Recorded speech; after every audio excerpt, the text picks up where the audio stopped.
6 tax-free investments that beginners need to start investing in right now because it's what wealthy people are doing and it's totally accessible to you. Number 1 is going to be the IRA, the individual retirement account. Almost anybody can do one of these. As long as you have a reportable, taxable income, you can do one. Whether you're 12 years old, high school, college, about to retire, it's super easy. It takes about 5 minutes. You can sign up through like Fidelity or Vanguard or one of those companies. As of 2020, you can do $6,000 per year towards an IRA, or if you're 50 and older, you can do $7,000 per year towards an IRA. If you're married, you can do 2 IRAs, so you can do $6,000 in one spouse's account and $6,000 in the other spouse's account for a total of $12,000. And both of you guys don't have to be working, just one person has to have a taxable income. In an IRA, you can choose between a Roth and traditional. Roth means that you pay the taxes up front and it grows tax-free. When you pull it out, it's all tax-free.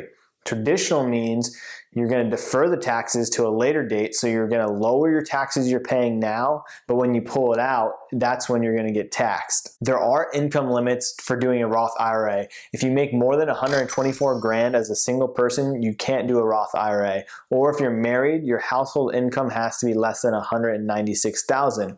If you're over those limits, you can still do an IRA, you just have to do traditional. And if you do want it to eventually be Roth, as soon as you deposit into a traditional, just roll it right over to a Roth. It's just one extra step you have to go to if you're making that much money. Personally, this year I'm going to do $6,000 towards a Roth IRA. And let me know, comment below, are you doing Roth or traditional or both? Because you can also do both. You can do $3,000 in one and $3,000 in the other for a total of $6,000. But let me know in the comments below. The second tax-free investment you need to be involved in is an employer-sponsored plan. This is also for retirement. This is the 401k, the 403b, the 457b, the TSP, the deferred comp, whatever you call it. They're all the same. It just depends on what type of company you work for. You can also choose to do a Roth or traditional in these type of accounts. Roth 401k came out in 2006. So if your company only offers traditional, keep this in mind. The federal government, who their version of the 401k is the TSP, they have a Roth TSP and a traditional TSP. So if your company's not offering a Roth 401k yet, only traditional, then you're actually moving slower than the federal government, which means you're really behind. Unlike the IRA, there's no income limits for a 401k. And as of 2020, it's $19,500 a year you can do. Or if you're 50 and older, you can do $26,000 a year. If you and your spouse are both working and both have your own 401ks, then you can do $19,500 in theirs and $19,500 in yours. Personally, my employer offers a 457b with no match. So I'm doing $19,500 of my own money into my Roth 457b.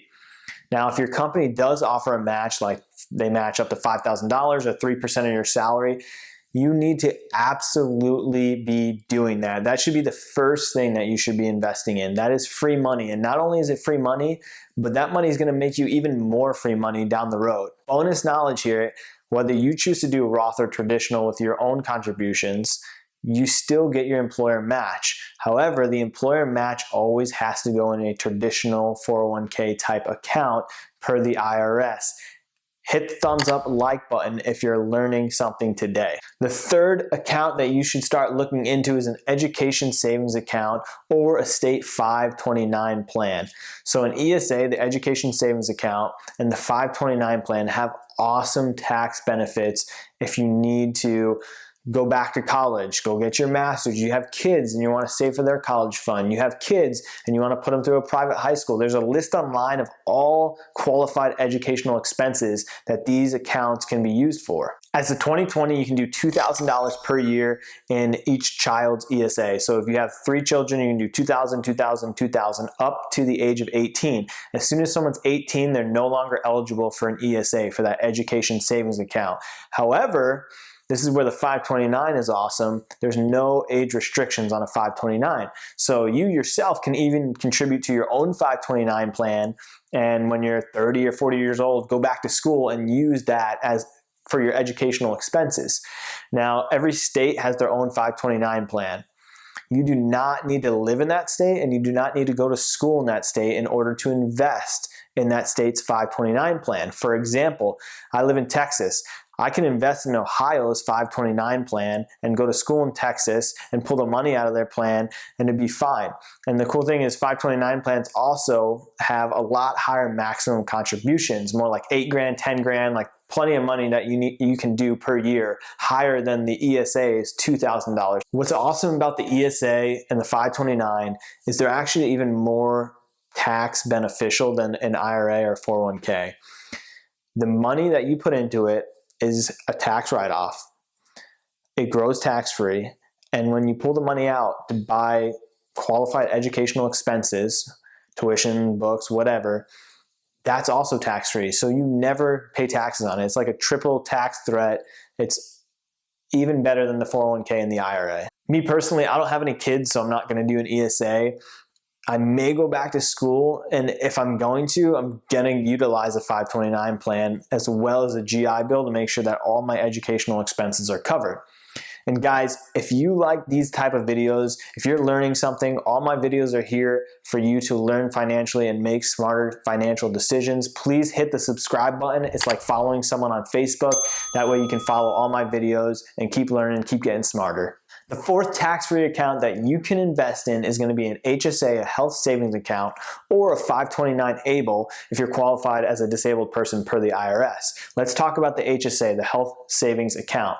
This works similar like the education stuff, but for qualified medical expenses, and the tax benefits are phenomenal. So you can put in as a tax write-off, it grows tax-free, and when you pull it out, you're not taxed on it. It's completely tax-free. The 2020 limits for an HSA for self is $3,550. For family, it's $7,100. And typically, in order to have an HSA, you're going to have a high deductible health plan through your employer, an HDHP. And sometimes the employer will actually contribute money to an HSA, but you can also contribute money yourself to the HSA plan. Me personally, my employer, I have an HDHP through my employer, and they put in $500 every year into my health savings plan. The fifth account that you want to start looking at is a brokerage account. So that's going to be something that you can open up through like E-Trade, Fidelity, Charles Schwab, one of those companies. And a brokerage account is going to allow you to invest money and pull it out and have the gains not be taxed as much as regular income. So these are great for people that want to retire early. So you can't pull out money out of an IRA or a 401k, a designated like retirement account, until you're age 59 and a half. If you pull it out before 59 and a half, you're going to be penalized. However, with a brokerage account, because it's not as tax beneficial, but it still has some benefit, you can put money in there and you can pull it out without penalty. So some people use this as what's called a bridge account, to bridge the gap from when you retire early till you reach age 59 and a half. Another great use for this would be if you want to just store like a large sum of money for maybe 5 years or more, like a down payment on a house, or you want to save up for something, for a large purchase or something like that. So the tax benefits, like I said, aren't as great as like a 401k, but they're still not bad. The way it works is if you own a stock or a fund or whatever you own inside your brokerage account, as long as you own it for 1 year or longer, you're not subject to like an income tax that you normally would be. You're subject to what's called a long-term capital gains tax. And 99% of the time, that's going to be lower than what your income tax bracket is. So for example, if I'm in the 25% tax bracket and I start investing in a brokerage account, the gains that that money makes, like if I put in $10,000 and it makes $5,000 over the course of whatever, I pull out $15,000. Well, I made $5,000 and that hasn't been taxed yet. But instead of getting taxed at 25%, like I would if I got paid $5,000 from my employer, that money, those gains, get taxed at, typically it's 15%, which means I just saved 10% in taxes, which isn't, life-changing, but it's still pretty good. Personally, I have a brokerage account.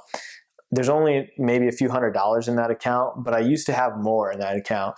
And what I did with that account is I stockpiled a bunch of cash in that account, invested it in like an S&P 500 index fund, and that was my down payment for my house. And when I moved in my house and I bought the house, I moved that money out of the brokerage account and into the down payment of the house. And I only had to pay capital gains tax, long-term capital gains tax, on all the gains that I made. So that's one way you could use a brokerage account, and hit like if you're learning something. The sixth place you want to look for investing your money with huge tax benefits is going to be starting your own business. If you want to do some real estate investing, like you want to be a landlord, or you just want to start a small business from home this year, there's huge advantages when it comes to taxes when you own the business. Now again, do this safely and do this smartly. This is a little bit more advanced than the beginner accounts we've been talking about, but it still can pay off pretty good. In fact, comment below, let me know if you're thinking about starting a business, what kind of business would it be? Or if you already own one, what kind of business is it? And so you can either do a sole proprietorship, an LLC, or a corporation. And the tax benefit to that is going to be businesses only pay taxes on their profits. So profits equal revenue minus expenses equals profits. So what does this mean? If a business makes $50,000 in revenue, but they have $50,000 worth of business expenses, they don't pay any taxes that year. So how does this come into play for someone like you? Well, let's take this cell phone for example. I probably paid 25% less for the cell phone than you did. Let me explain why. Because I use the cell phone to do one-on-one coaching through like timwolf.com, or because I film weekly videos like this on YouTube and other educational videos, I use it for business purposes. Therefore, it's a business expense. And so I can write it off on my taxes. So instead of getting taxed at 25% and then buying a cell phone, I never pay taxes and I just purchase a cell phone with that money. Whereas you get paid whatever, $1,000 from your employer, you get hammered in taxes on it, and then you buy the cell phone. And it's things like that that really add up that you never even thought about, like day-to-day use type stuff that you can start writing off as tax write-offs if you're using them for business expenses. So guys, that's all I got, and that's the 6 places I would start putting my money if I were you. And if you like these videos, I put out weekly videos. Please subscribe, hit the bell to be notified whenever my videos come out so we can keep learning and you can keep building wealth through financial education. I want to teach you the things that people never taught you. And if you're really serious and you want something personalized, go to timwolf.com and you can sign up for a one-on-one session. Thanks guys, see you next time.